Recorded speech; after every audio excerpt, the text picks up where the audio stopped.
of pedophilia, and the left is embracing this type of behavior. We welcome Dinesh D'Souza. I know I ticked him off. In a certain sense, it's a giant up yours to Obama, and that's why the left is freaking out over it. Jack Kennedy and LBJ, Clinton, and the double standard from the left. Yeah, I love how the left does nothing but push the most bizarre practices down our throats and up our tailpipes. It takes a real man to tackle the hot issues that really matter. Michael Hart is the man of this house.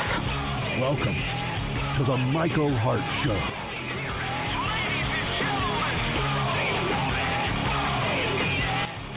Good morning. It is the 17th day of January 2019. The Michael Hart Show right here on the Heart of America Talk Radio Network. Check us out online at Hart, H-A-R-T, heartofamerica.net for all of your Heart of America stuff. I guess so. And also, you can check out more about ways to support the program, the book, as well as all the various places where you can tune in. We're now on YouTube and Periscope and Spotify. Oh, hell, I don't know. We're just all over the place. Just go to the website. You'll figure it out because there's too many things for me to mention. Also, it is Thursday, so it is our weekly speed date with Megan Barth. Megan will be popping by to talk to us just a bit about, IRS stuff. We found out now that we've had a massive data leak from the FBI, then the IRS coming up with a recall of workers. Maxine Waters threatening Wall Street.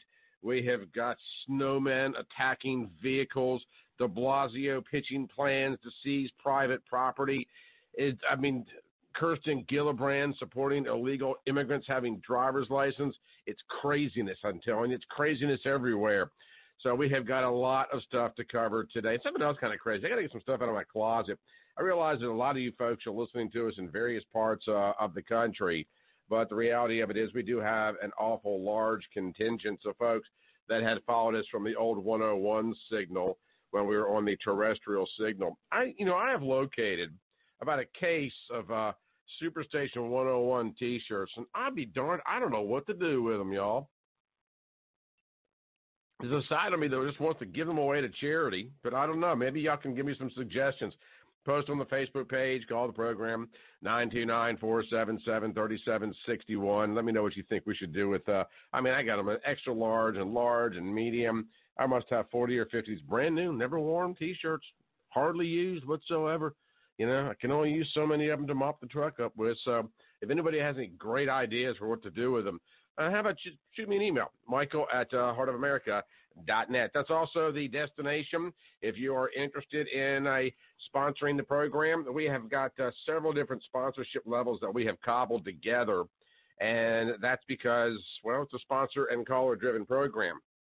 And right now, through the Patreon platform, it doesn't have to necessarily go through there, but not only can you be an individual patron to the program, if you're a business owner, and we have a couple of new sponsors coming to the program next week, but if you would like to join them for as little as $3.75 for a 60-second spot or $150 a month, get you 2 live spots on this program every single day of the week.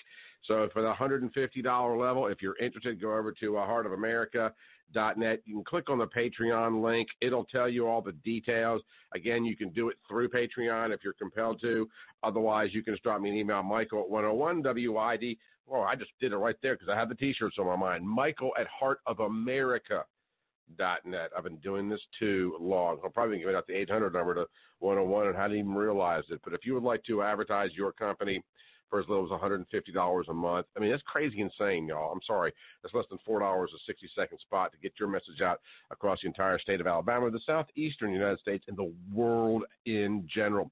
Also, do want to remind you, it is Thursday, so that means not only our date with Megan, but my visit with Joe Lockett on Outspoken this evening.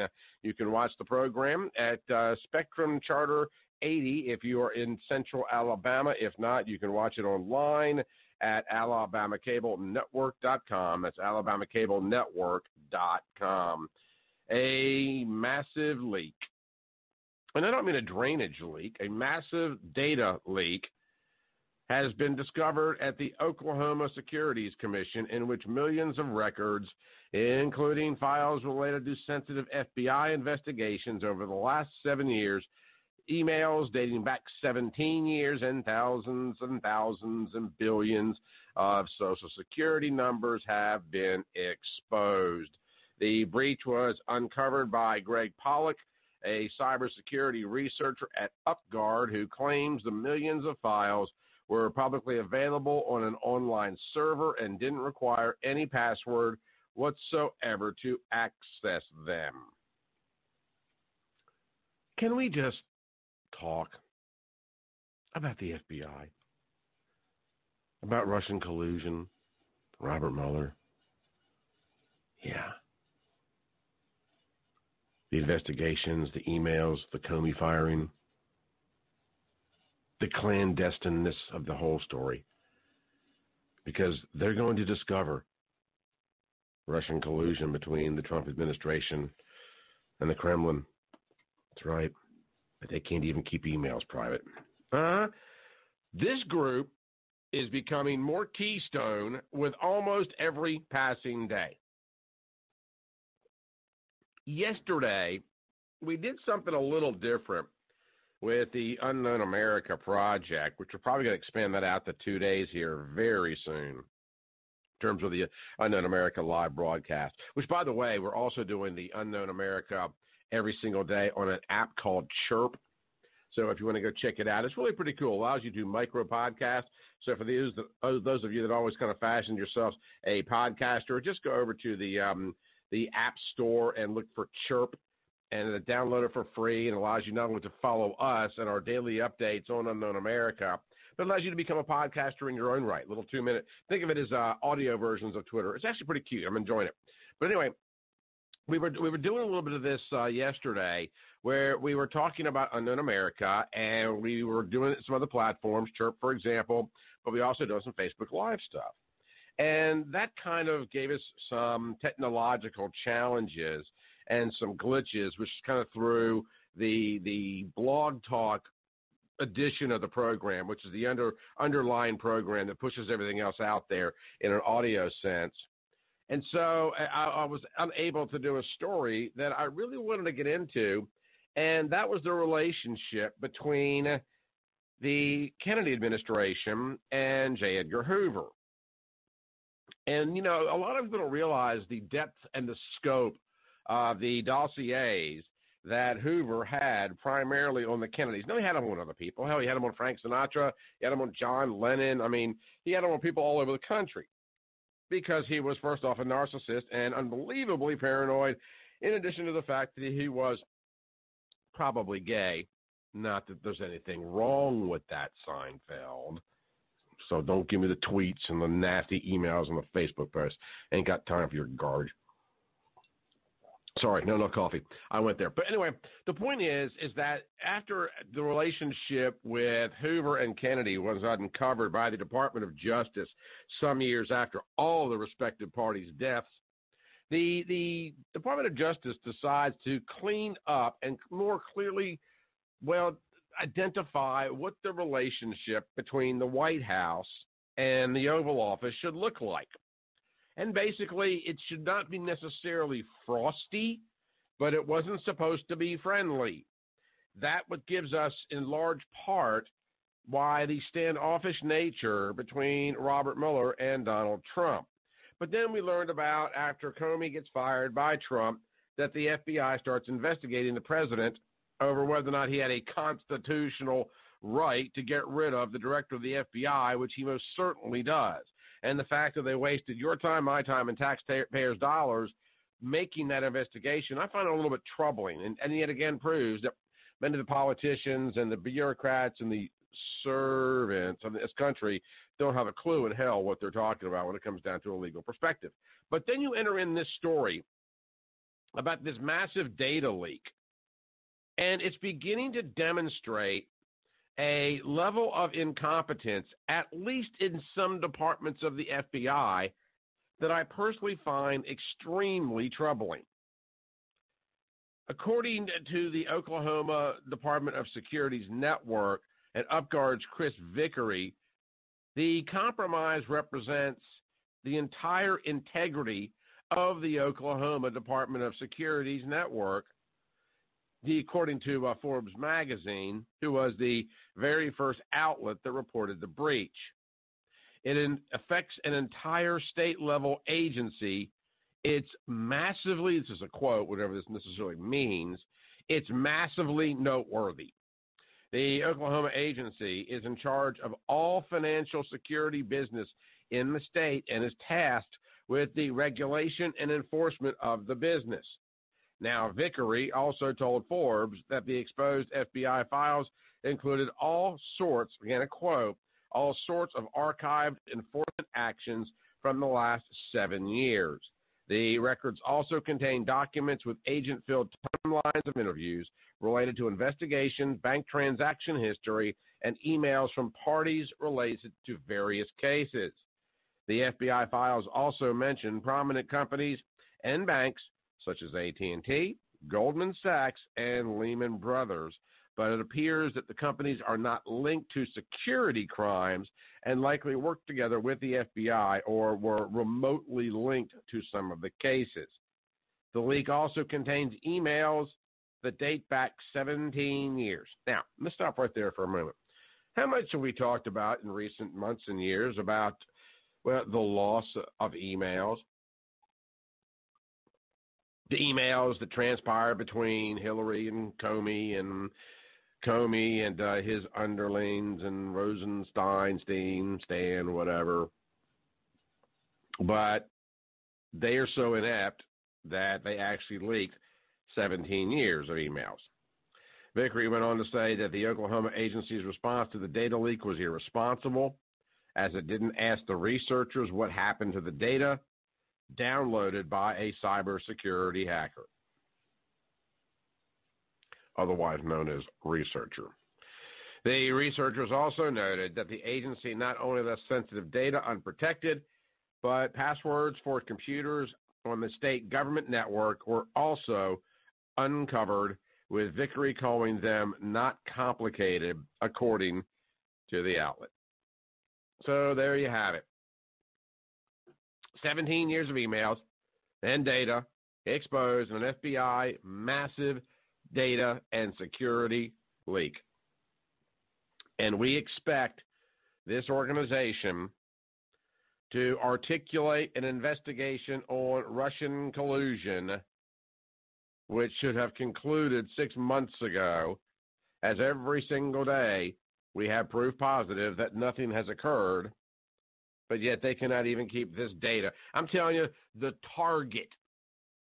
department store, Target, has better security in the ladies' room than the FBI does over these emails and these transactions.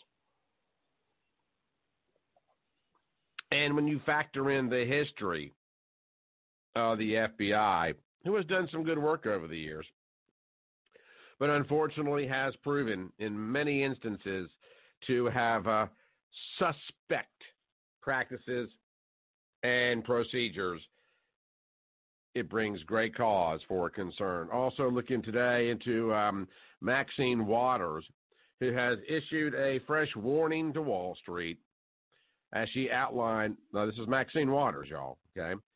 She's warning Wall Street. Sorry, that's funny right there. Look at who you are. She's warning Wall Street as she outlined her agenda as the new chairwoman of the House Financial Services Committee, saying she won't let the banks and financial institutions run amok and lead the country into another crisis.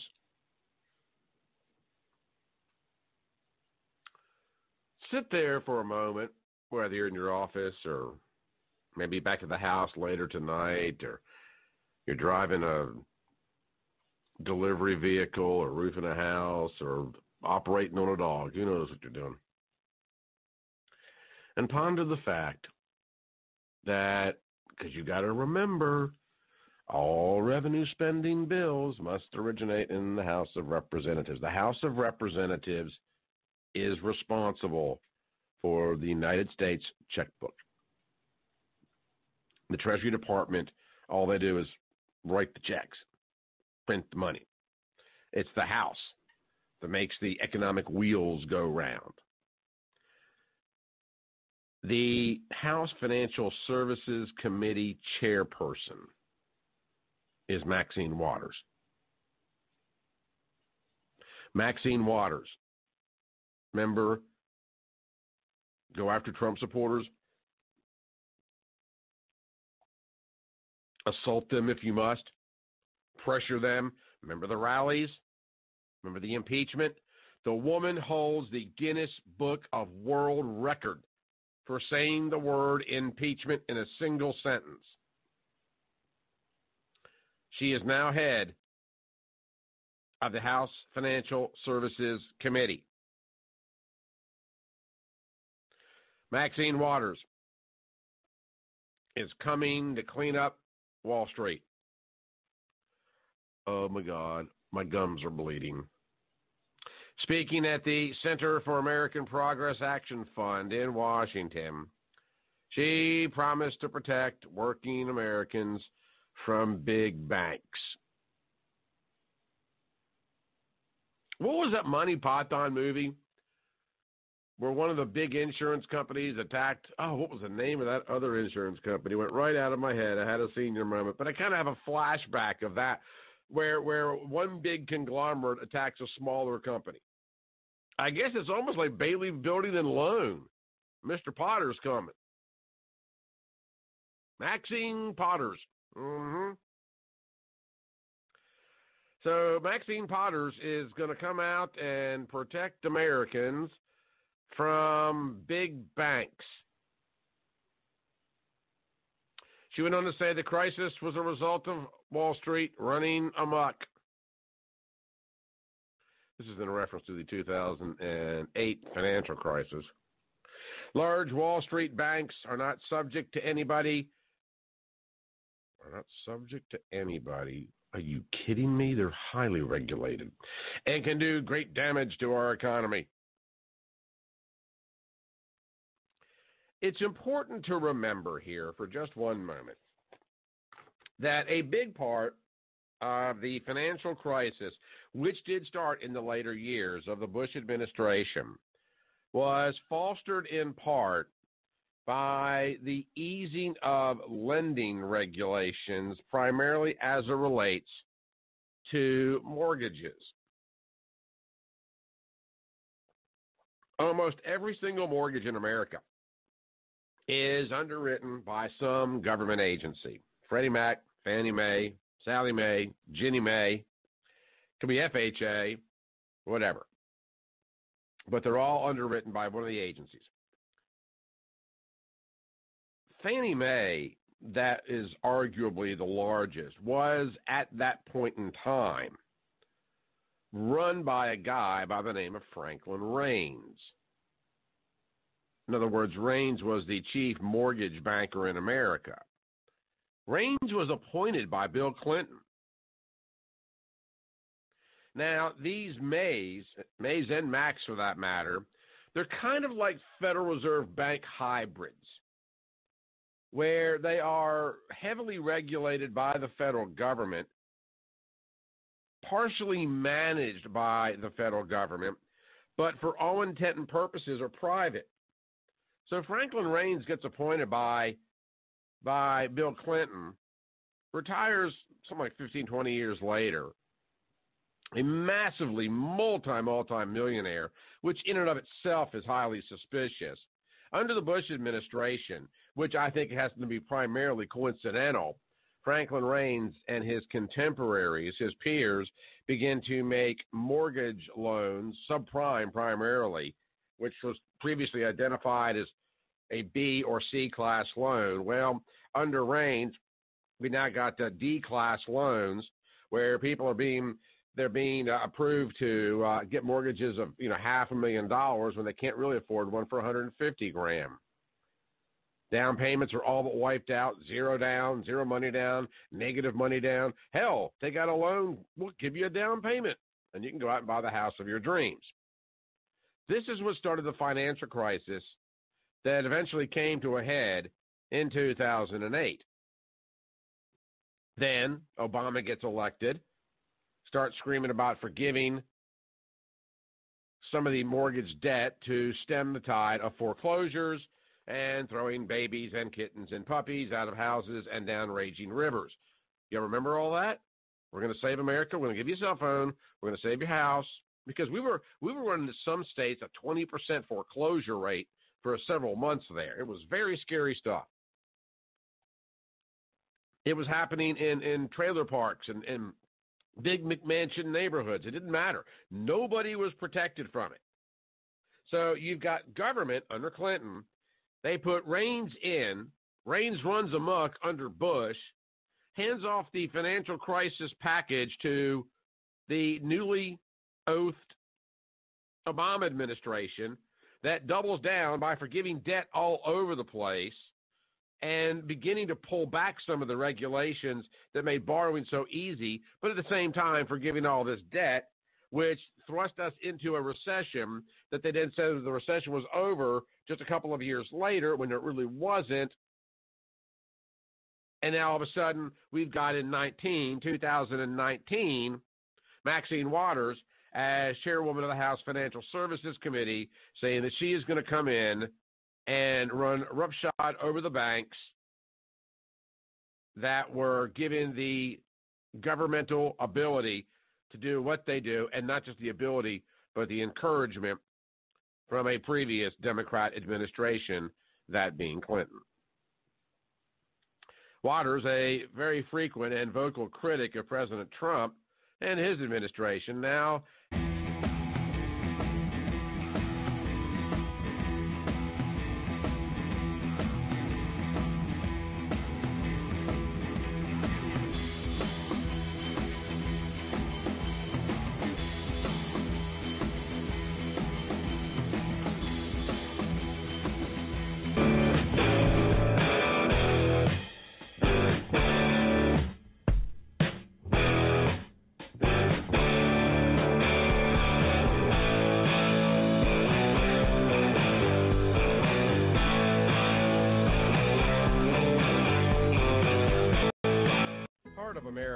and are by the Unknown America Project. Unknown America, Myths and Little Known Oddities about the greatest nation on earth, explores many of the falsehoods and fallacies today. So if you'd like to learn some of the most enduring myths that have been perpetrated on the American public for the last 100 plus years in this country, go check out the book at heartofamerica.net. That's heartofamerica.net, and pick up a copy of Unknown America. It comes out to you absolutely no shipping, be autographed, and we'll even send you a copy of the United States Constitution as our way of saying thanks. So support the Unknown America Project by simply going to theunknownamerica.com, and thank you for your support. The Land Report, the magazine for the American landowner, is a proud supporter of the Michael Hart Show. Currently, they're offering an exclusive subscription price for listeners of the Michael Hart Show. So click on the subscribe button on landreport.com and enter the code HARTSHOW at checkout and receive a 1-year discount on America's #1 land magazine. You'll get a full year of the Land Report, which normally goes for $59, for only $15. That's a 75% savings off the cover price. Again, that's promo code HART.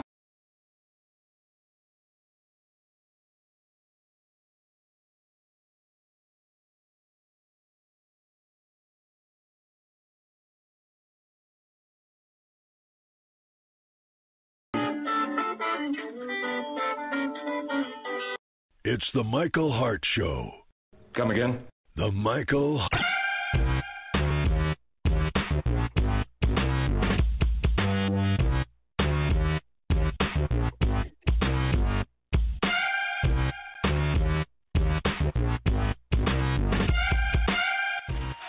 Hey, welcome back. All right, so trivia question for you. Over the course of American history, how many times have Democrats claimed that they were going to clean up Wall Street? See, the history of all this matters, and that's one of the reasons that when we talk about history, we're not necessarily talking about getting back in the 1700s or the 1800s or even the Industrial Revolution. History can be just a matter of the last 10, 12, 15 years because politically speaking, history in the realm of politics moves much quicker than it does in the realm of culture. And I think it's very important to realize that what happened in the halls of Washington last week are every bit as important as what has happened on the battlefields of America last century. Because things like this, as it relates to the financial crisis and Maxine Waters, play a significant role in what happens in this nation. Now you've got yet another Democrat screaming that they are going to clean up Wall Street. I wish I had thought to put together a montage of Democrat candidates, presidents, congresspeople over the years screaming that they were going to clean up Wall Street. It's overwhelming in terms of the amount of content that we would have there. But it's also concerning for me is when you have people that are getting elected or taking these positions, because not only is Maxine Waters, not only is she going to be the House chairwoman for the Financial Services Committee, we've also got Alexandria Cortez and others, other Democrat socialists that are serving in the House of Representatives. Now, it's one thing to be a Democrat socialist. That's bad enough in and of itself. But when you have people in elected office that are unaware of how the world really works or the history of this country, when you have people like Jim Acosta and this Martin woman from CNN getting the news of the day pretty wrong, and you don't have enough people in this country that are up to speed with what is going on around them in terms of the underpinnings of the story, then we end up in a place where we are using Brawndo to water the plants. The movie Idiocracy. Please, if you haven't seen Idiocracy, look, it might cost you a couple of dollars on YouTube. Download it. Go to your Fire Stick. Go over to Netflix or Roku. I don't care where you go. Idiocracy. Do it. First off, you'll laugh your butt off. By the way, if you have sensitive ears, earmuffs, because it has some rough language. It stars Terry Crews. Love Terry Crews. But Terry Crews as President Camacho. He's a bodybuilding, wife beater T-shirt wearing president. And quite frankly, the movie's a riot. But we are moving that direction so unbelievably quick that it's almost comical to me, because I'm not fiddling. I'm not laying in bed at night tossing and turning. I'm doing what I can here. So why we ask for your support, because we're all in this together. But, then I go and do my other things and run my other businesses. And I do what I have to do to pay my bills, pay the mortgage, pay to keep the doodle in groceries, and then build a life that I can sustain on my own, because I've given up on the governance of this nation. In a sense, going all hyper-prepper, if you will, because you have too many people in Washington, D.C. that are, first off, incompetent, but secondly, they don't know anything about the nature and the history of this nation. Because the comments from Maxine Waters are hysterically funny if you know anything about what has happened in the past. I don't want to be the next financial institution to mess up. I don't even know what that means. We will have big bank CEOs raising their hand a lot more. That's from a guy by the name of Isaac Boltanski, who is a Washington policy analyst for investment firms. Now, sit back, okay? That's all. Take a breath here, because we're going to pay interns. We're going to pay them $15 an hour, which kind of makes them not interns anymore. Unemployment is low because people are working 2 jobs. I need to take a break before I am inaugurated because I've been missing yoga classes. Illegals should not pay taxes but should get refunds from the IRS. Waters will be joined on the Financial Services Committee by Representative Alexandria Cortez, who has already hinted she is interested in ramping up the pressure on banks that have been accused of widespread abuses. Unemployment is at an all-time low because people are so desperate they are working 2 jobs. And this woman is going to sit on the House Financial Services Committee chaired by Maxine Waters. Is this sinking in? Is anybody besides me saying, "Dear God in heaven, help us now"? Now, let's also bring to bear the fact that we are still in a government shutdown. Yes, ladies and gentlemen, I'm telling you that Maxine Waters and Alexandria Cortez are going to be in charge of this nation's checkbook. Is that sinking in? Earth to Major Tom. If that doesn't scare the living bahoo out of you, I don't know what does. I wish, again, I had a montage of some of the things that Cortez has said over the years.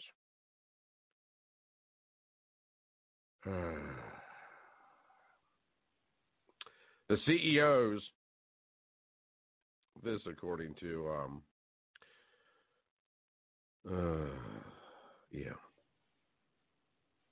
this is according to Alexandria.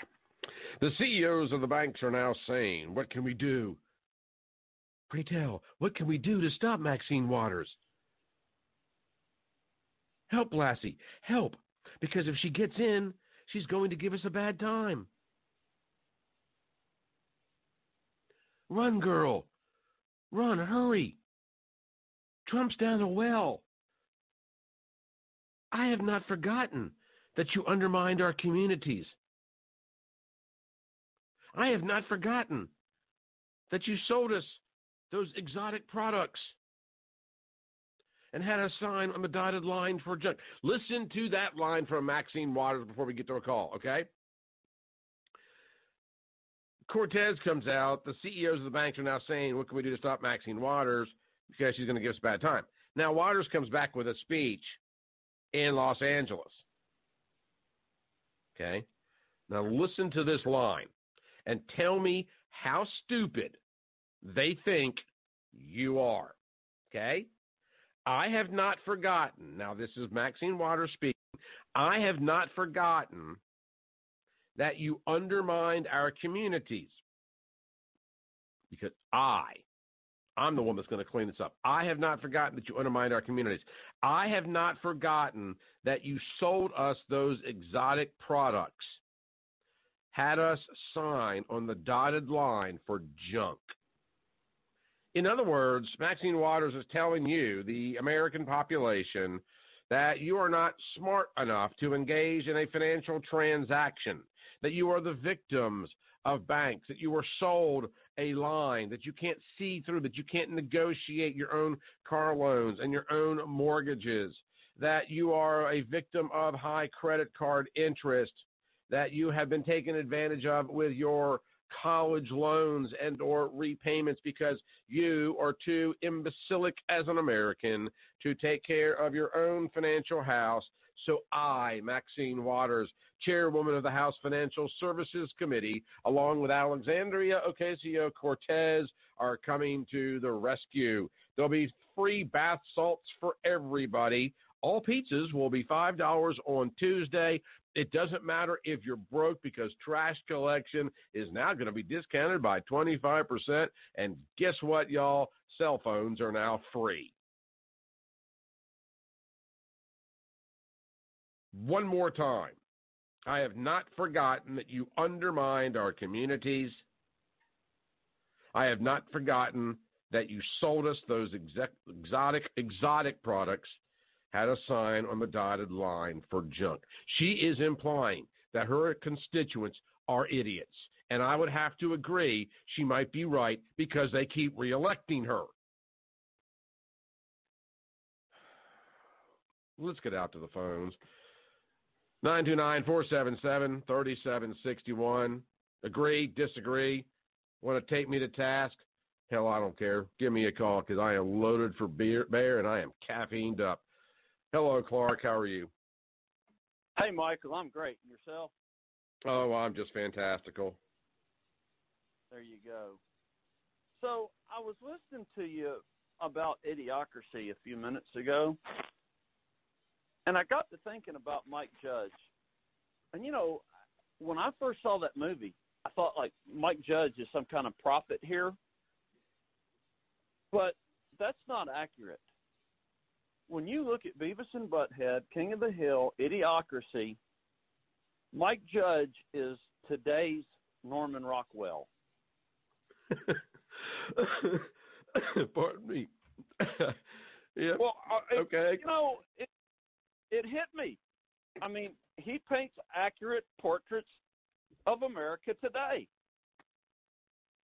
He's just making valid observations. Oh, and it just, you know, that came to me all of a sudden while I was listening to you. I got to thinking about it, and that popped into my head. Now, on Maxine and Ocasio-Cortez and their constituents, you know, everything we need to know is in their job title, Michael. Mm-hmm. What are they called? They're a representative, and Maxine represents her constituency. No, that's a good point, Clark. And I think so does Alexandria Ocasio-Cortez. They are representative of the people that voted for them. And that's, God, I don't know. That's so scary. Yeah, it is. You know, they're not the problem. It's the people marking the ballots, or maybe the people reading the ballots. I'm not sure. Depends on what you think about how that goes. But anyway, I just, you know, it hit me with the Norman Rockwell thing, and I had to call in with that. Well, I appreciate it, Clark, because, you know, you're right. And I hate, you know, it's one of those you don't really know if it's art imitating life or the other way around. But, you know, it's comical in one sense, but it's so remarkably troubling on another. And, you know, the reason I bring up Idiocracy is obviously, I don't know, that, you know, we're never going to get as far as the movie goes. I mean, it's a parody of government in America, and we all know that. But what really is interesting about it is it just shows that this continual decline in education and knowledge in this country. I don't have time to do it today because I'm getting ready to spend some time with Megan. But maybe next week, and I know you've heard me do it before, the 1931 8th grade graduation test in West Virginia. Oh, yeah. I mean, we got to do that again, Clark, because it really demonstrates how far we have come in the last 80 years in this country in terms of how stupid Americans really and truly are in a lot of respects. Now, with that said, I got to bear in mind, if you're going through the machinations of listening to this program, because I realize listening online is a little more complicated than just turning on the truck, but even if you're not, even if you're just listening in the truck, you're watching CNN, even if you're watching, you know, MSNBC or whatever, if you are reaching out to learn, even if your learning portal is full of crap, you are light years ahead of the rest of the American population in terms of what they think they know. And they might be smart in banking. They might be smart as a doctor. They might be smart as an attorney or an engineer or whatever. But when it comes to the political machinations and the governance and management of this country, most people are clueless. And they are being purposely dumbed down by the government because it's a lot easier to lead people that are stupid than to, well, quite frankly, have them challenge the status quo. Well, not only is it a lot easier, Michael, you might argue that to have the leadership that we have is not possible without people that are stupid. No, you're exactly right. You're exactly right. And, it's breathtakingly, it's just appalling, the level that we have let ourselves sink to. I'm trying to remember, and it's kind of along the lines of your 8th grade test, and I can't remember who said it, but they were talking about a 13-year-old in like 1860, and the person they were talking to said, well, look, what you have to understand is a 13-year-old in 1860 was more mature than any 25-year-old we have today. Completely agree. But yeah, I mean, people have been taught that, it's hard to think, and it's hard to find out what's going on, and it's much easier to just sit back and watch it happen than it is to be engaged. And I don't know. One wonders how much longer our system can work if we have a 51% mindset that thinking is hard. Nope, I agree. I completely agree. Michael, I'm going to get back after it and listen to you and Megan for a while. All right. Thanks, Clark. Take care now. You too. Let me give you a little bit of an example of kind of what Clark is referring to. And you have to go back in history.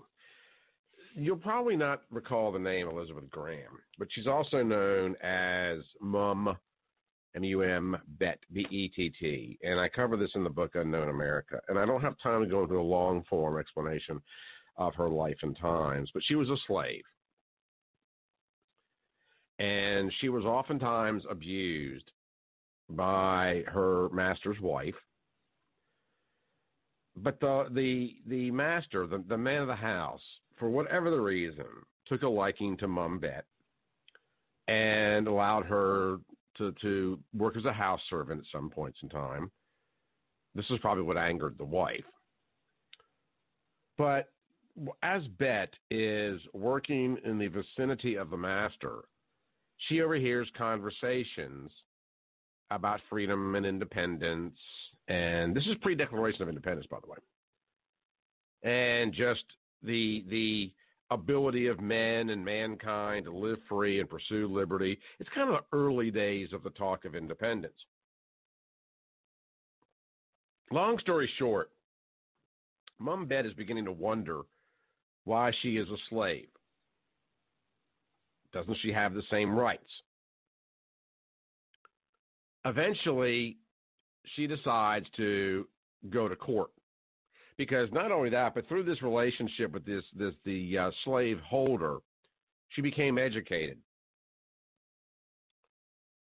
And she sued for her freedom in a court of law, a colonial court of law, and she won it. This is not the only time in American history, particularly early American history, that a slave, particularly an African-American one, because they were not exclusively the only ones, but in this case, an African-American slave sued for their freedom and won. Now, not every court would hear their cases, especially in the Deep South. There has long been this belief that allowing or teaching blacks to read during the slaveholding years was illegal. It was frowned upon, but it wasn't illegal. But it was frowned upon because, particularly in the later 1700s, slaveholders were very weary and leery of slaves finding out that they actually had more judicial rights than a lot of them realized. Now, again, Not every court, because the court systems were a little different in this day and time. Precedent was not as nearly as important to them at this period in American history. But it didn't change the fact that a lot of the United States courts, particularly after the Declaration of Independence, were very receptive to hearing the cases of freedom and liberty from previously enslaved African Americans. Blacks weren't taught to read because the white slaveholders didn't want them to know this. They understood, the slaveholders, that the lack of education was their single biggest asset.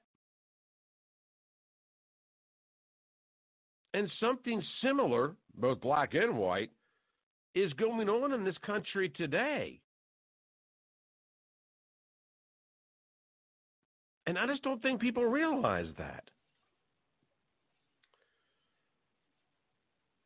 I've expressed and told you in the past that I have a long history in the media. I got into this yesterday on the Facebook Live edition. Not only do I do this program, not only was I on a terrestrial signal, I speak, I write, I'm published, I've been featured in magazines around the country. But prior to that, as you all well know, I was a seminar speaker that taught media skills. And some of the media skills that sometimes you have to learn, particularly if you're in business, is damage and or reputation control.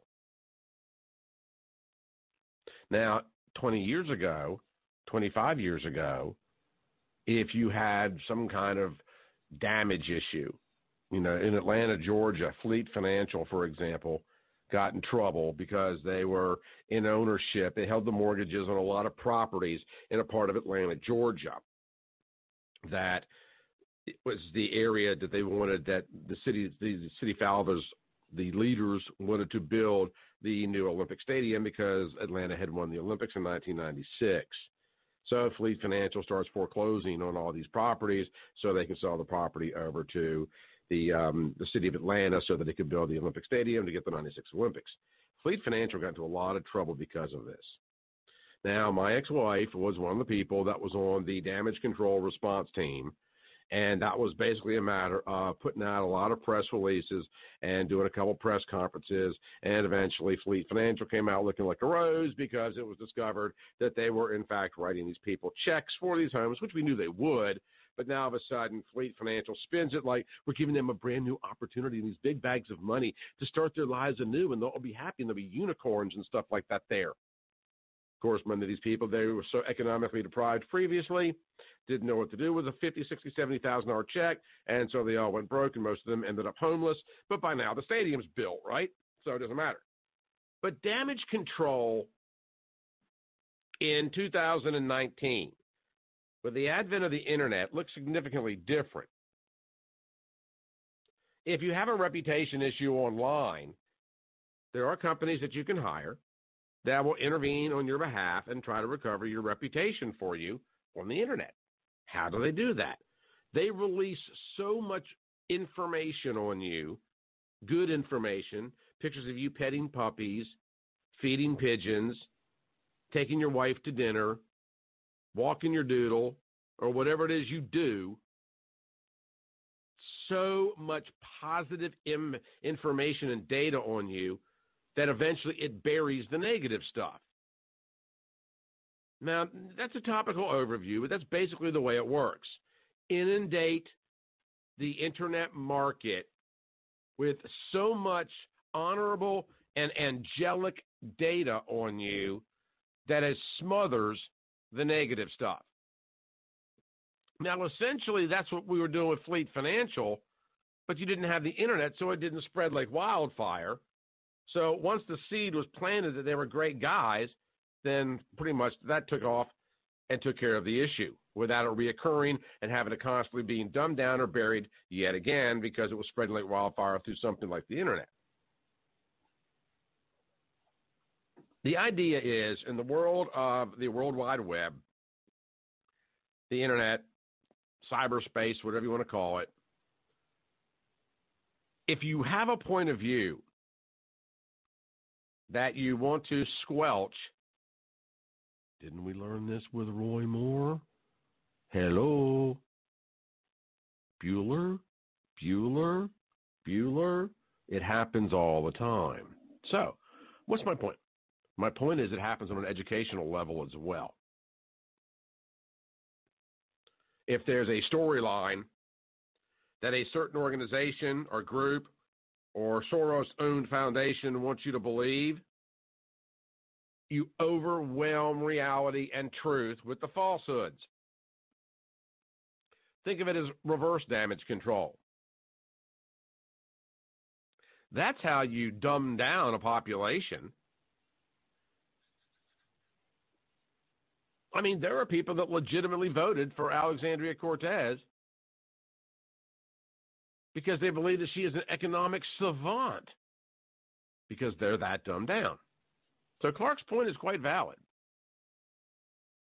But if we don't see this, if we don't realize this for what it is, then we become victims of it ourselves. And one day, maybe next week, maybe we'll do it on Tuesday's program, we will come up with the 1931 graduation test for 8th graders in West Virginia. Many of you won't pass it. I didn't. Simply because we used to teach critical thinking skills in this country.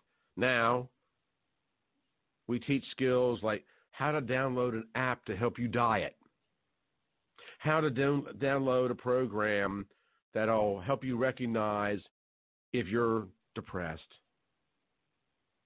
I used to be able to recognize if I was depressed because I was, down or teary-eyed or lethargic. But now I have to have a program, an app, to help me eat right, to track my finances,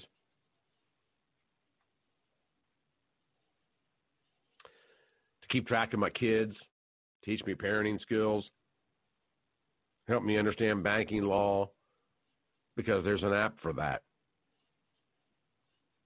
Those of us that are older and we have an iPhone or an Android or whatever, we might use an app because it's convenient. What a lot of people fail to realize is there's a whole host of the population, a good portion of the population, that doesn't use an app because it's convenient. They're dependent upon it. And that should scare every single one of us because they vote. Want proof? You've got Alexandria Cortez, who the ink isn't even dry on her inauguration papers yet, and she is on the House Financial Services Committee under Maxine Waters. I can think of fewer things in the world that would compel me anymore to build a bunker. That is how intellectually low we have sunk in this country. And I'm going to tell you something, and I am real serious about this. Take some of the Alexandria Cortez quotes, preferably don't read them, just pull out the videos. Go and look at the movie Idiocracy, and you are going to have the living crap scared out of you. Idiocracy, by the way, is a comedy. But you are going to hear things come out of her mouth that are eerily similar to the idiocracy that comes out of the mouths of Americans, in this particular case, about 1,000 years from now. The problem is that when the movie was written, they never foresaw what the next 10 years were going to look like. It didn't happen 1,000 years later. It happened a decade later. And every single day, it gets worse and worse. Now, I'm not here to depress you. I am here to hopefully inspire you. Inspire you by knowing the truth. Or, like Junior said in the movie Platoon, when he looked at Bunny and said, "Free your mind and your ass will follow."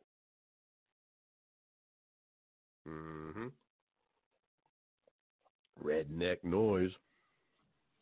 Always losing your hoe or your pickup truck. That was a funny scene for a rather tragic movie. Going to take a break here in just a few moments and be joined by the smoking red hot Megan Barth of ReaganBabe.com. But first, the IRS is recalling tens of thousands of workers as tax season begins, despite the ongoing partial government shutdown. The agency said yesterday it is recalling 46,000 workers, or roughly 60% of the entire staff, back to its offices to handle tax refunds. The workers will not be paid. That's a whole different debate for a different day. Earlier this month, the Trump administration said that it would issue refunds regardless of how long the government shutdown takes place, not the longest in history. The decision was considered a reversal of traditional policy, whereby Americans are allowed to pay taxes during a shutdown, but refunds are not issued. But nonetheless, we got the IRS people back on the scene. Many American households, according to this, rely on. Now, I'm loving this, by the way. Many American households rely on their tax refunds to pay bills, among other expenses. And yet, according to the Congressional Budget Office, that number is really closer to about 19%, as over 50% of you receiving money back, 50% of you will actually put that money in the savings account, and about another 20% of it will go to vacations. But according to this particular writer, if we don't get the refunds out to them, they won't be able to pay their bills. It's tragic. You know, Alexandria won't get her paycheck. And we won't be able to get Bob Menendez that great little sombrero when he gets back from the Hispanic Pack beach trip. I know. Oh, the horror. Let's take a real quick break. Fill that coffee pot. Fill our heads with good thoughts as we prepare for our weekly speed date with none other than Megan Barth of ReaganBabe.com. You are listening to The Michael Hart Show right here on the Heart of America Talk Radio Network. Stick around. We're coming right back.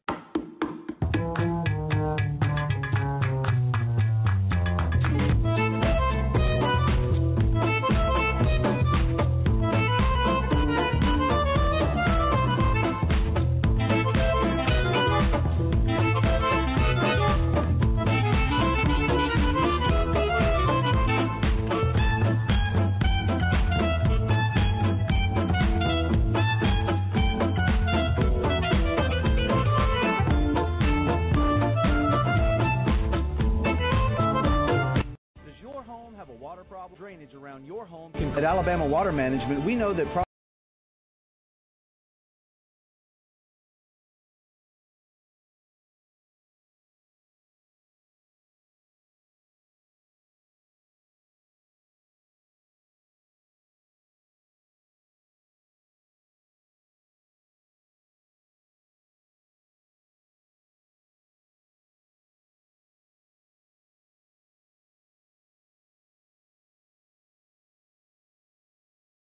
problems can often be fixed from where the water is coming from, outside. Our approach is less invasive and less expensive. So many of the falsehoods and fallacies and revisions in American history that impact the beliefs and the thoughts of many people in this country today. So if you'd like to learn some of the most enduring myths that have been perpetrated on the American public for the last 100 plus years in this country, go check out the book at heartofamerica.net. That's heartofamerica.net, and pick up a copy of Unknown America. It comes out to you absolutely no shipping, be autographed, and we'll even send you a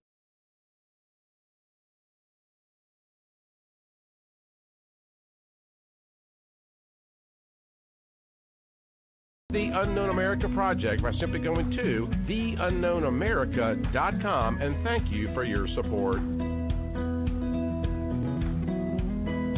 1-year discount on America's #1 land magazine. You'll get a full year of the Land Report, which normally goes for $59, for only $15. That's a 75% savings off the cover price. Again, that's promo code HARTSHOW at checkout of thelandreport.com, and make sure to check out the Land Report on Facebook if you love land. It's not right versus left. It's us versus them. It's the Michael Hart Show.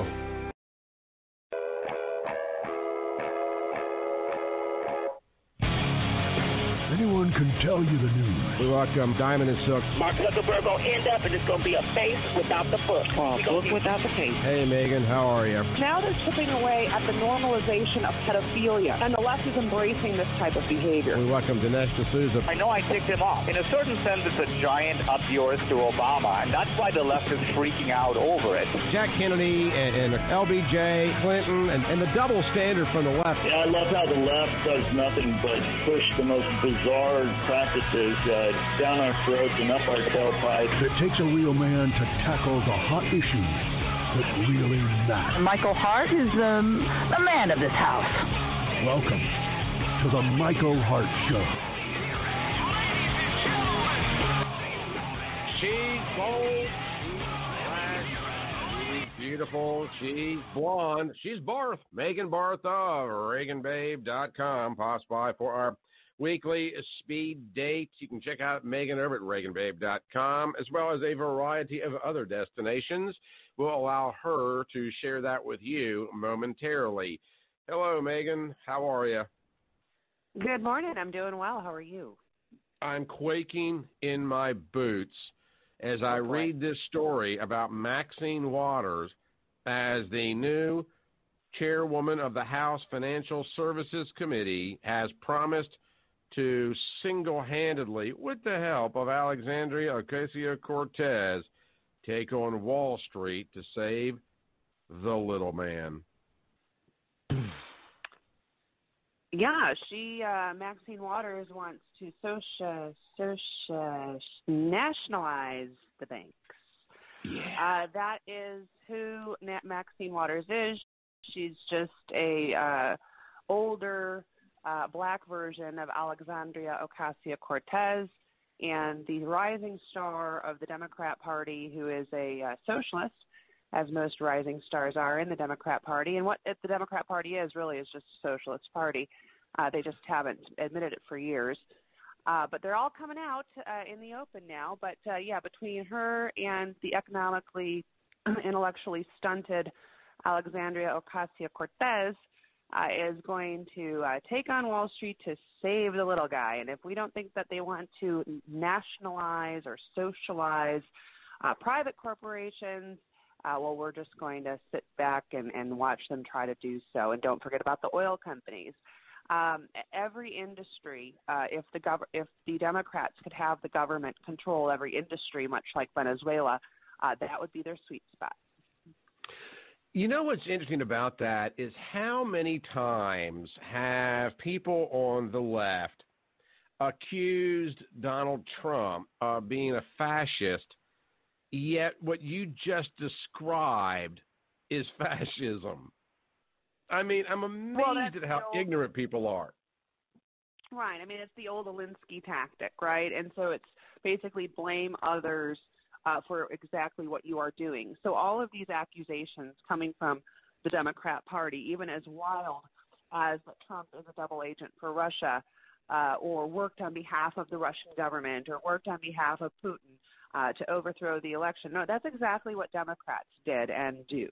And when we look at the history of the Democrat Party and their tight ties to communists, specifically Chinese communists, Dianne Feinstein, an excellent article that I posted on my Reagan Babe page on Facebook, basically details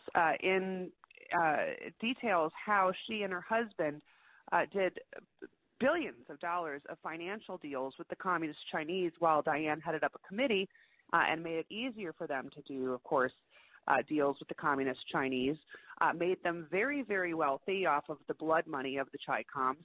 And then let's not forget, of course, Dianne Feinstein had a Chinese spy as her office manager and her driver for 25 years. There's no special investigation or special counsel into those financial ties, but the House, now led by the socialists, are going to make sure that they investigate Donald Trump's personal dealings everywhere around the globe while he was building and developing properties. And so this just kind of shows you that whatever the Democrats are guilty of course, they blame the opposition in order to distract, deceive, and divide. Yeah, it is kind of interesting when you watch it and you realize that there's so many people out there that are just unbelievably clueless, so clueless that they're going to elect a Democrat socialist who thinks that unemployment is low because people are working 2 jobs, and that interns that are, it's a non-paid position, should be paid $15 an hour, now sits on the House Financial Services Committee, and that all spending bills have to originate out of the House of Representatives. And you know what's funny, Megan, is that I've always felt like this country had been going off the rails for years now. But, I mean, I'm telling you what, we went entirely off the rails like in the last 6 or 7 days. It gets exponentially worse. And we were talking, earlier about the movie Idiocracy and how dumbed down and stupid people really are in this country in a lot of respects. I don't mean the people that listen to you or listen to me, talking about the great unwashed out there that really do think Alexandria Cortez, for example, should have taken some time off so she could, get to her yoga class before, overthrowing Wall Street. But I'm stunned by the whole thing. And then you have, New York City Mayor Bill de Blasio rolling out a new plan that would allow the city government to seize buildings of landlords who force tenants out. So, again, you've got this other socialized program over here that if a tenant or landlord wants to raise the rent and force a tenant out and the tenant doesn't want to pay it, I'm thinking all Godfather 2 here, where, we have to go to Don Vito de Blasio to get his permission to keep the poor widow and the puppy in the apartment. I mean, it's everywhere you look. We're going entirely Democrat socialist everywhere you look. Right. And don't you find it amazing that they never apply those own confiscation rules to themselves, whether it comes to their wealth or their own property? Why hasn't Bill de Blasio given up his salary? Why hasn't Bill de Blasio given up his apartment in New York or his mayor's manse or whatever he lives in? Why hasn't he sacrificed all of his worldly goods on behalf of the betterment of the people? They never pay their fair share, do they, the socialists? They just accumulate everybody's wealth as they're redistributing everybody else's wealth. Bernie Sanders is a good example. After he ran for president, he used all of the money that he gathered through small donations from all of the misled serfs, and now he has 3 homes, and he drives a $100,000 car. And so they live very, very well because they pass all of these rules and then exclude themselves from those rules and laws. And that's a typical socialist method. They never apply or they never suffer the consequences of their own confiscation practices. And perhaps if they, did as they said and, not as they do, then they would really feel the pain of socialism. Well, Megan, you're just being a bigot and a racist. Bernie Sanders is white. Yeah. Well, what's funny is looking at the de Blasio story and how they're talking about the confiscation of private property because they don't like the rent enforcement tactics of people that own the property. But then if you flash back a few years ago when Donald Trump was running for president and all of the dust up over the fact that he was going to try to use eminent domain to build a parking deck at one of his casinos, and you would have thought they were killing children on the border. But de Blasio does something 10 times worse, and all of a sudden, it's praiseworthy. Well, right, because his serfs believe that they're punishing the rich and the evil landowners or the apartment owners, and so it's eat the rich until the rich start getting eaten by the serfs. And one example of that is in, guess where, California, in Venice Beach. In Venice, that S-hole that I used to live near has now been overrun with the spike in homelessness and poverty that California has been experiencing in their progressive utopia, whereby now the homeless are just camping out in front of people's houses. And some of these houses are in the millions of dollars because you have tech that's moving in there. Of course, you have Hollywood producers, and you have all of the lefty celebrities that are flocking towards these types of outlets because, it's Venice and it's natural and it's, organic and all of that. Well, now they're getting a little bit scared because their tires are being slashed by the homeless. They're defecating on the sidewalks in front of their $1 million manses. And now they're asking that the homeless be shipped somewhere. Well, these are the policies that you voted in. So you're going to have to start cleaning up your streets. And you either start cleaning up your streets with a hose and a shovel to remove all of the feces in front of your house. And some of these, of course, houses have walls. Some guy actually constructed a plywood barrier around his car so his tires wouldn't be slashed. So that's kind of a form of an obstruction or a wall, if you will. So walls are good for the rich, and security is good for the rich. But socialism isn't so good for the rich when it ends up in their own backyard. You're right, and that brings to mind the Laura Loomer story about scaling the wall of the Pelosi estate. I love her. At first I wasn't sure about her, but I've now had a chance to meet her close to a dozen times or whatever. She has absolutely no fear. And I had talked to her about a week before this stunt. I had no idea it was going to happen. And I'm glad she did it because she proved a point. And you hear some conservatives or Republicans, whatever you want to call them, taking issue with what she did. Why? Well, why is there an issue with what she did? She actually pointed out the hypocrisy of San Fran Nan. And she used illegal immigrants to do it, illegal immigrants from Guatemala. It was not necessarily a publicity stunt for Laura, but even though she's been banned from Twitter, another conservative gets banned from Twitter, you can be an anti-Semite and spew everything you want and be anti-Semitic and get a pass from Twitter. But God forbid you mention Sharia law, you'll be banned for life. And that's exactly what Laura did and was banned from Twitter. But she still trends on Twitter because she's creative and she does stunts like this that not only cause publicity, but point out the double standard of the left. And Nancy Pelosi can live behind walls. She can have security. But now she's concerned about her own security when it comes to the State of the Union. Oh, isn't that interesting? Well, we're concerned about our security too, Nancy. But Nancy doesn't care about our security. She only cares about her and her politically connected elite. I know you've seen the story also that Pelosi is asking Donald Trump not to do the State of the Union until the shutdown is over? Well, right, and she asked him not to do the shutdown because she's concerned of her security and her politically elite's security, even though the Secret Service came out and said, no, we've been planning for this State of the Union long before the shutdown ever occurred. We're ready to roll, no problem. Department of Homeland Security, no problem. They've been planning for the security since before the shutdown. They're prepared. So Nancy Pelosi concocts this story in order to basically keep the people stupid.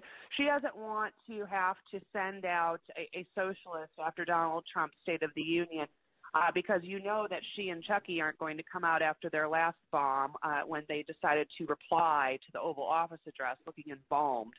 So they're not going to do that again. So what she's basically trying to do is censor Trump and also censor the American public from the very important message that the State of the Union provides to the voters and to the citizens.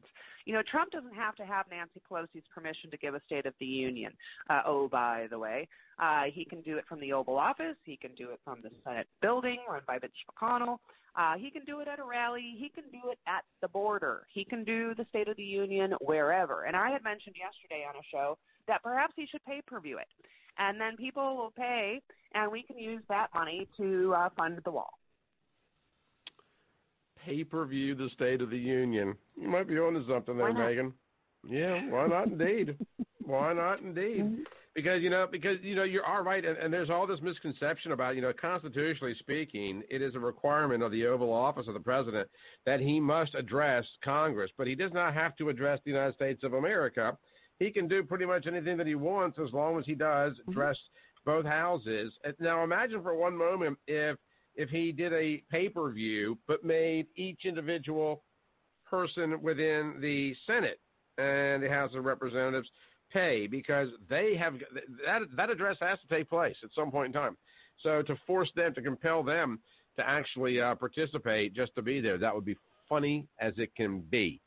So yeah, you might be onto something there. So we've got her pushing for the State of the Union to be have a moratorium or be postponed, and then we of course got Bill de Blasio going on. I mean, Megan, when you're getting prepared to do programs like this or Write for Reagan Babe or whatever you might be doing, how in the world do you figure out exactly what you want to cover? Because I've got so many stories here. I'm not even going to hit 80% of what needs to be covered today because there's so much out there. Now you got, Kirsten Gillibrand now supporting illegal immigrants to get driver's licenses, which was a flip-flop from where she was prior. And I've got stacks and stacks, and I got IRS people, and it's crazy. Yeah, I mean, I think that's one of our biggest challenges. I'm about to host a radio show now for 2 hours every day starting next week. And every time I get behind the mic, I do all of this prep. I mean, you're doing 2 or 3 hours a day, right? And it takes a lot of prep to do a daily show, an hour, 2 hours, 3 hours. It just takes a lot of prep. And you are inundated with so many different stories. But I think, what I always look for is the incrementalism of the left. And I was taught at a very young age that liberalism or socialism is incrementalism.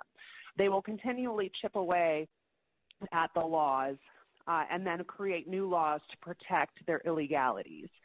One good example is this Christian Gillibrand initiative, whereby she wants to give driver's licenses to illegal aliens. Oh, well, imagine that. Well, if you look back at how illegal aliens have gotten onto our voter rolls, it's due to the fact that they were put into the DMV rolls, because the DMV is the Taj Mahal of voter registration according to law, a law passed by Bill Clinton that we're still suffering under. Once illegal aliens get driver's licenses, then what the left does, the socialist, communist, Marxist, totalitarian left does, is then they say, well, now we should just register everyone to vote at the DMV, right? Automatic voter registration. So now what they'll push for is nationwide automatic voter registration. And it will become such a morass and a confusing mess that we will not be able to clean up the rolls state by state. We also had come out of the gate the Marxist from Tennessee, Steve Cohen, who wears like the little orange glasses, that freak. He came out and his first ammunition out of the gate when the House was taken over by the bug-eyed Bolshevik Nancy Pelosi, he wants to abolish the Electoral College. Right. And there's actually a conversation by the left to abolish the Electoral College. Now, why would they want to abolish the Electoral College? Because they don't care about middle America. They don't care about the voices of the working men and women. All they care about is how they can consolidate their power in order to have unilateral control over the country and over everybody. And so that's kind of why I always choose, what are the policies of the left that are incremental policies in order to achieve their ultimate goal of unilateral control. I watched it in California over 20 years, so it became very apparent to me what was going on. I mean, after a while, once, twice, 3 times, you realize, geez, this isn't an anomaly. This is actually a pattern. This isn't a coincidence. This is a pattern. And right. So the pattern of the left is very important to me because that kind of, I believe, educates my listeners into what to look for and how to respond. Listen to this very, very briefly, just kind of parroting off of that. This is speaking about Gillibrand, after initially opposing the idea of her home state granting driver's licenses to illegal immigrants, U.S. Senator Kirsten Gillibrand has had a change of heart. Now, in quotes, I think we have to make it possible for people to provide for their families. Now, she said that yesterday, but here's the punchline. I think we have to make it possible for people to provide for her families, Gillibrand said Wednesday, as she was leaving to attend her 2020 presidential campaign kickoff. Is that not so unbelievably obvious that she's pandering to the voter? She's about ready to go and start her campaign to run for president of the United States, and moments before departing is suggesting that we give driver's licenses to illegal immigrants that by law don't have a right to these driver's licenses, to make it possible for them to provide for their families who by law shouldn't be having a job because it violates the I-9 immigration forms as well as the Internal Revenue Service Code. But it's pretty obvious to me that that was a measure of pandering. And you know what else is kind of interesting? Think about this for just a second.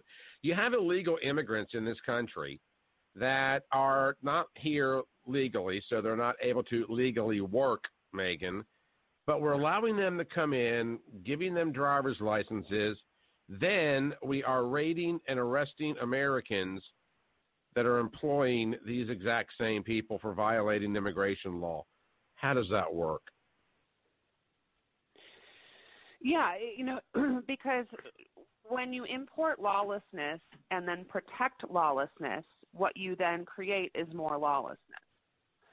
And so, I don't really feel sorry. I do and I don't. I don't necessarily feel sorry for those that employ illegal aliens. However, it's very hard to, as an employer, to see if they are really being presented with verifiable documentation.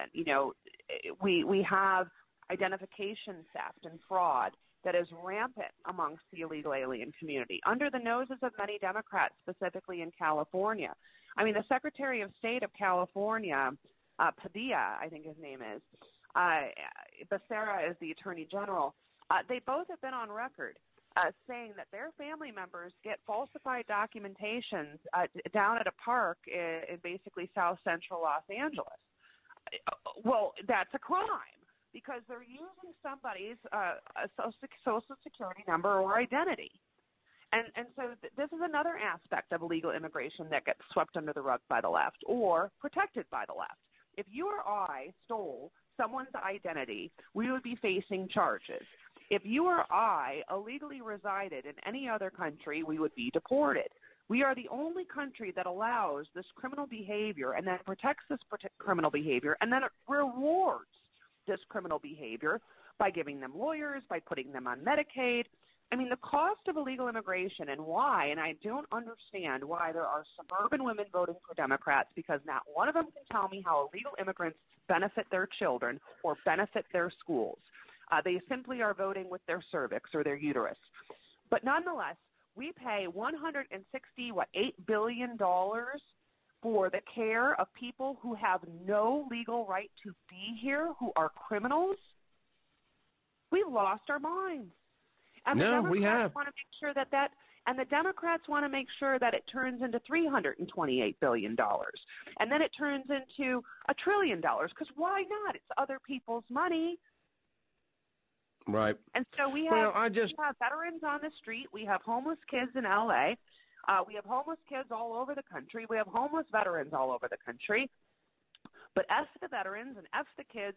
We've got to take care of the people that have broken our laws to get here and then drop anchor babies so it'll be harder for us to deport them. They're much smarter than we are, actually, the criminals, the ones in the caravan. They might be being misled, but they certainly know that if they get here and if they come here pregnant and they drop a baby, and if they come here with children, because that's how the left is coaching them over in Honduras, they have a better chance of getting here if they're pregnant, or getting in if they're pregnant, if they have kids in tow, or even if they're sick. You're absolutely right. And again, it's so mind-numbing to me that, right here in my home state of Alabama, we read almost every other week, every other month or so about some kind of raid at a chicken plant where, a big corporation was fined for hiring illegal immigrants on the other side of the country, or in New York or in California. They're importing them en masse and giving them driver's licenses. And then we have, we turn around and, we arrest the very Americans that are giving them jobs that the politicians are saying they deserve, and we're going to get them a car so they can get the job in the first place. I mean, Megan, I can't get that drunk to understand the mindset of many of the Democrats, but more importantly, the people that keep insisting on putting them into office. It's just the damnedest thing to me. Well, I think the mainstream media has a very good role in the dumbing down of America. They rely on the American people to be stupid. And what the Democrats have done a good job at is basically avoid debate and then conflate the immigration issue, whereby it's all brown people that we hate. No, it's actually I don't hate any people that are brown. I just don't like criminals.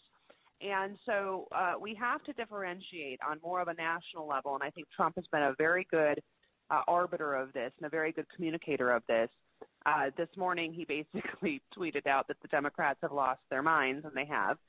But here's the reason that they've lost their minds. So he's been able to basically have the Democrats show their hand. They are giving us, if you're a poker player, plenty of tells.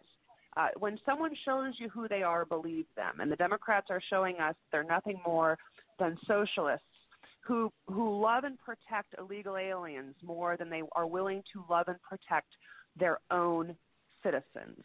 You're exactly right. You're exactly right. Megan, unfortunately, we're out of time. Real quick, tell us how we can find Megan Barth. Is your radio program online? Can we listen to you outside of just the area that you're at? Yeah, I'll be making that announcement tomorrow on my Facebook page and Twitter. And so I've just got the equipment in house, so we've got to do it all this morning and get it all worked up, and hopefully it'll work by Monday. But I'll be broadcasting throughout northern Nevada, Lake Tahoe, Reno, Douglas County, Washoe County. But they can find all of what they need to know at ReaganBabe.com, ReaganBabe on Twitter, and ReaganBabe on Facebook and Instagram. Excellent. Excellent. Yep. Thank you, Megan. Knocked it out of the park as you always do, and we will talk with you next Thursday. Very good. And I'll interview you soon, too, again. People love you. Oh, please do. I've sold some books. It helps. You got to pay the rent, you know. Yeah. Awesome. Very good. Absolutely. Right. Matter of fact, my highest sales yet came off that program. Is that right? Mm-hmm. Oh, that's so good to hear. My fellow Nevadans, they're just really good, solid people. I'm really happy to hear that. Well, it was very appreciated. Thanks so much. Thanks, Megan. Anytime. We'll talk soon. Okay. All right. Bye-bye. Bye-bye. All right, guys, let's wrap this thing up. Tomorrow's program is going to be supposedly on situational security. We're still trying to get all that squared away, so we have no idea what we're doing tomorrow, but we'll be doing something. So thanks for stopping by. Also, check out the book that I just mentioned with Megan at theunknownamerica.com, theunknownamerica.com. And if you support the Christian conservative views that we espouse here on the Michael Hart Show, please consider supporting us on Patreon by simply going to heartofamerica.net. $6 a month helps us grow this thing and keeps us on the air. That's it for us. Back with you tomorrow at 8 a.m. Please share this video, share the audio, and tell somebody about the program. We would forever be in your debt. You're listening to The Michael Hart Show right here on the Heart of America Broadcasting Network. Back with you very soon.